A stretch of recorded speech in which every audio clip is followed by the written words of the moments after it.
Hello students. So I hope कि आपने मेरा पुराना वाला लेक्चर इसका देखा होगा, एग्जेम्प्टेड इनकम्स अंडर सेक्शन 10 का। और अगर नहीं देखा है तो इससे पहले आप इसका जाके फर्स्ट पार्ट देख लो, ताकि आपको आज का सेकंड पार्ट जो है वो इजीली समझ आ जाए। और उससे पहले आप फर्स्ट पार्ट को लर्न भी कर लो, ताकि अब इसकी लर्निंग जो है हम आगे कंटिन्यू कर सकें। ठीक है। सो हमने लास्ट लेक्चर में एग्जेम्प्टेड इनकम्स का मीनिंग पढ़ा था और हमने सेक्शंस को एज अ सॉन्ग जो था वो लर्न करा था कि किस तरीके से 20 सेक्शंस को हमें लर्निंग करके कवर करना है, किस तरीके से सॉन्ग बना के हमें उसको लर्न करना है। ठीक है। आज हम उसके जो है उन सेक्शंस के अंदर उसका जो नेमिंग क्या है उसको हम पढ़ेंगे। ओके। सो सेक्शन 10 सबसेक्शन 1 आपने सेक्शंस 20 लर्न कर ली। अब आपने उसको जो है उसके नेमिंग्स को पढ़ना है। ठीक है।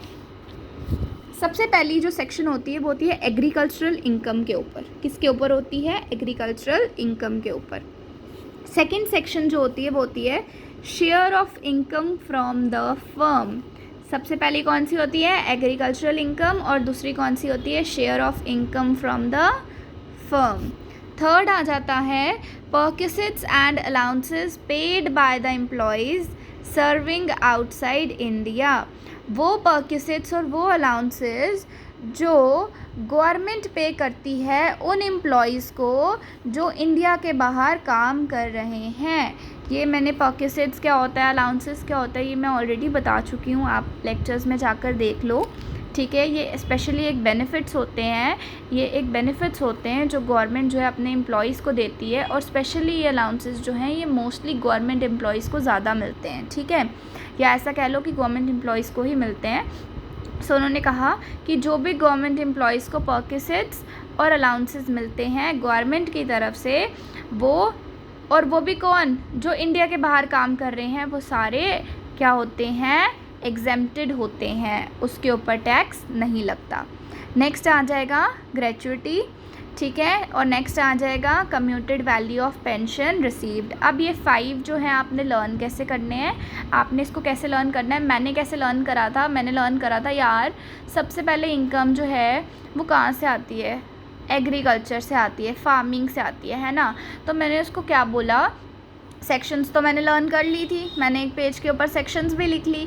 फिर अब मुझे लर्न किस तरीके से करना है, क्योंकि अब लर्न तो हो नहीं सकती है ना, रट्टा मारेंगे तो एक टाइम पे आके भूल जाएगा। तो उसको अब लर्न कैसे करें? अपने माइंड में रखा यार, सबसे पहले जो इनकम है वो एग्रीकल्चरल वालों को, जो फार्मर वाले होते हैं ना, वो कितनी मेहनत करते हैं, तो एग्रीकल्चरल इनकम जो है उसको सबसे पहले रखा जाता है। किसको रखा जाता है?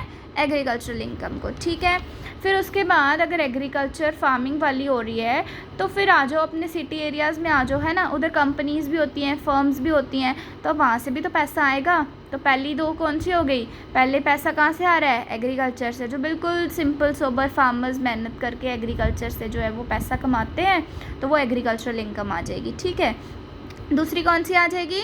जो फर्म से पैसा आ रहा है, जो फर्म से इनकम आ रही है, share of income from the firm. ये मुझे 2 याद हो गए।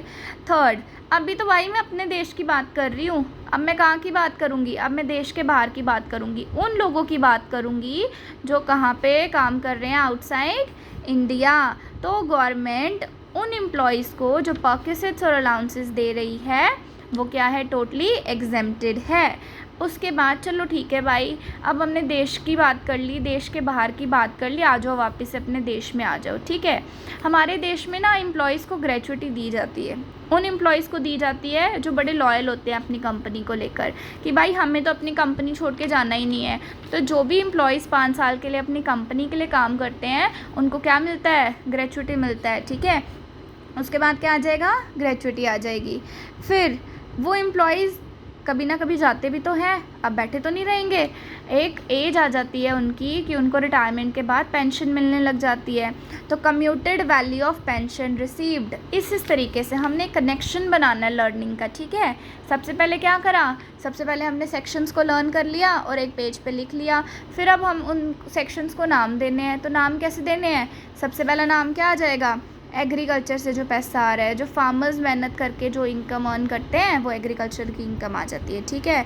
या ज़रूरी थोड़ी है फार्मर्स ही कर रहे हैं, ज़रूरी नहीं है कि फार्मर्स ही एग्रीकल्चरल इनकम अर्न करते हैं।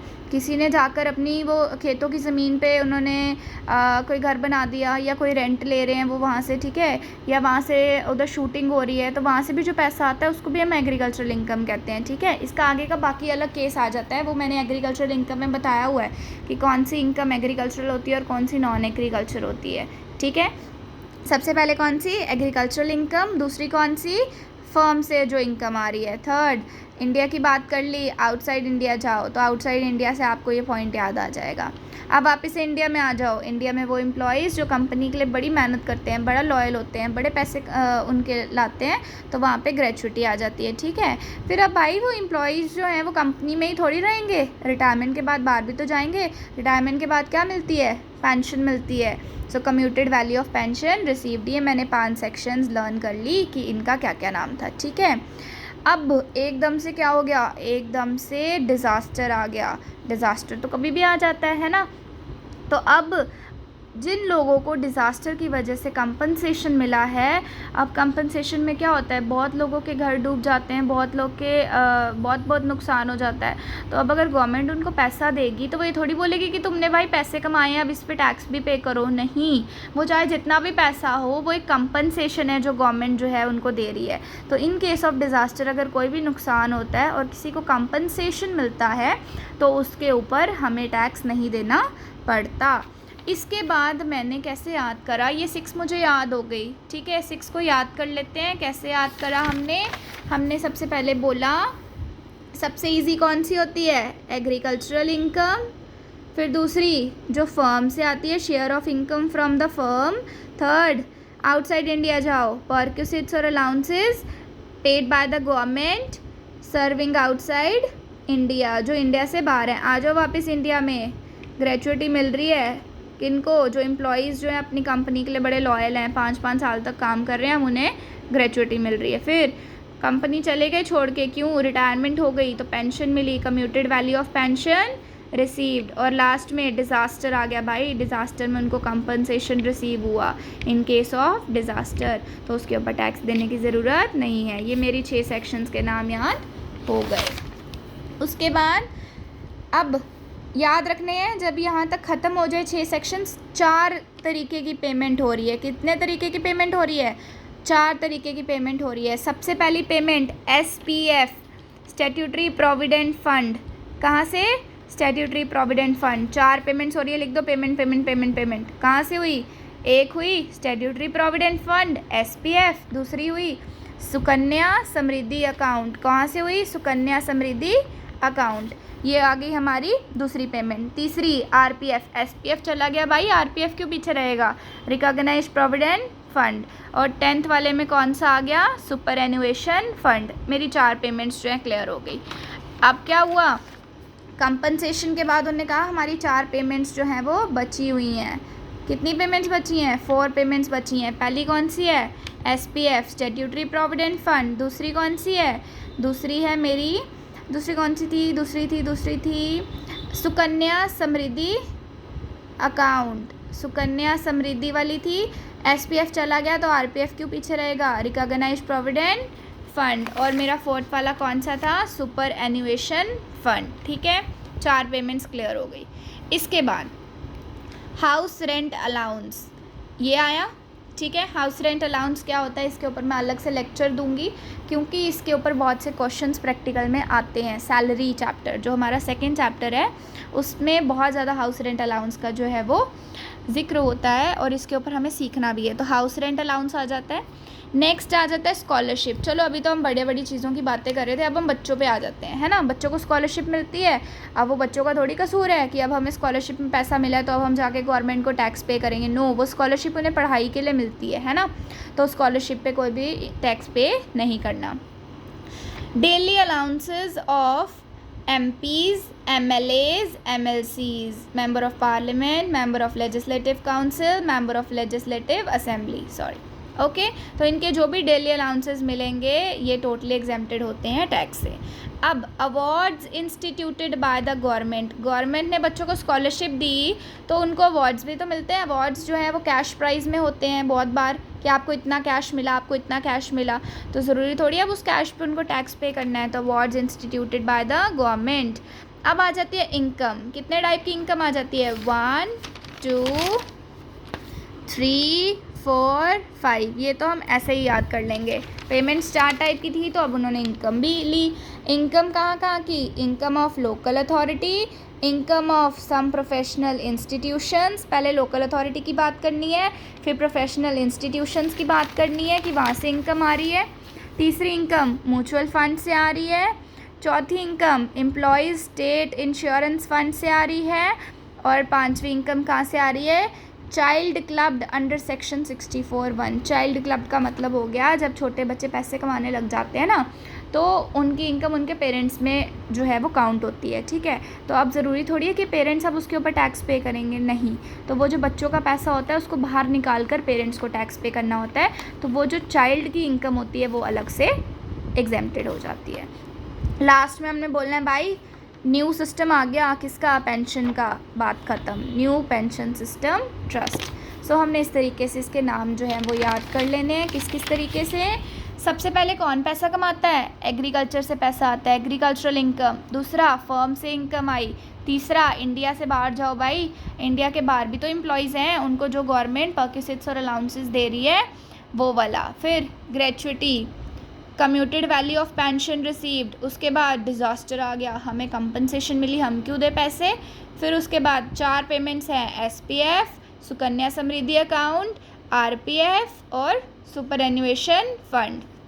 यहाँ तक हमें 10 क्लियर हो गई? ठीक है। उसके बाद हाउस रेंट अलाउंस, फिर बोलते हैं बच्चे हमें भी स्कॉलरशिप चाहिए, स्कॉलरशिप। उसके बाद आगे daily allowances of MPs, MLAs, MLCs। Scholarship मिली हमें, अवार्ड्स भी तो मिले, awards instituted by the government. फिर 5 इनकम्स, पहली लोकल अथॉरिटी की, दूसरी प्रोफेशनल इंस्टीट्यूशंस की, third mutual funds, fourth employee state insurance fund और फिफ्थ इनकम चाइल्ड क्लब की। ये याद रखना है under section 64 sub section 1A। Last में भाई न्यू पेंशन सिस्टम ट्रस्ट आ गया, ख़त्म बात। यहाँ पे हमने 20 सेक्शंस भी याद कर ली। मैंने लास्ट लेक्चर में बताया कि सेक्शंस को किस तरीके से याद करना है, और इस लेक्चर में मैंने बताया उन सेक्शन के नाम किस तरीके से याद करने हैं। इसको इस तरीके से याद करोगे तो बहुत ईजी वे में आपको एग्जेम्प्टेड इनकम्स का जो है वो लर्न हो जाएगा। अब एक दिन में हम आधा घंटा तो निकाल सकते हैं ना लर्न करने के लिए एक क्वेश्चन को, और ये वो क्वेश्चन जो इतना ज़्यादा इंपॉर्टेंट है, हमें पता है पेपर में आएगा, तो हम जस्ट हाफ एन आवर निकाल कर उसको अपने माइंड में बिठा सकते हैं। पहले हमने सेक्शंस याद कर लेनी है, फिर सेक्शंस की नेमिंग्स याद कर लेनी है, और नेक्स्ट लेक्चर में हमने इनको एक्सप्लेन कैसे करना है वो भी याद कर लेना है ना। तो अब जल्दी से इन सब चीज़ों को आपने लर्न करना है कि किस किस तरीके से पहले सेक्शंस लिखनी है, फिर आपने सेक्शंस के नाम को लिखना है। And hope you understand it properly. जो चीज़ में प्रॉब्लम आती है आप उसे कमेंट बॉक्स में लिख दो, मैं उसको एक्सप्लेन कर दूँगी जब भी मैं देखूँगी। ठीक है, तो थैंक यू सो मच आज के लिए। इस लेक्चर को बार बार देखो और बार बार अच्छे से लर्न करो ताकि ये लेक्चर आपको भूले नहीं। ये थोड़ा लेंथी हो गया आज, बट कोई बात नहीं, पढ़ाई तो ज़रूरी है ना। तो अब हम नेक्स्ट लेक्चर में इसको एक्सप्लेन करना सीखेंगे, और एक पूरे लेक्चर में इसकी एक रिवाइज्ड समरी अगर हो सके तो मैं दे दूँगी, ताकि अच्छे से आपको इनकम टैक्स जो है उसका ये मोस्ट इम्पॉर्टेंट क्वेश्चन जो है अच्छे से लर्न हो जाए। Thank you so much.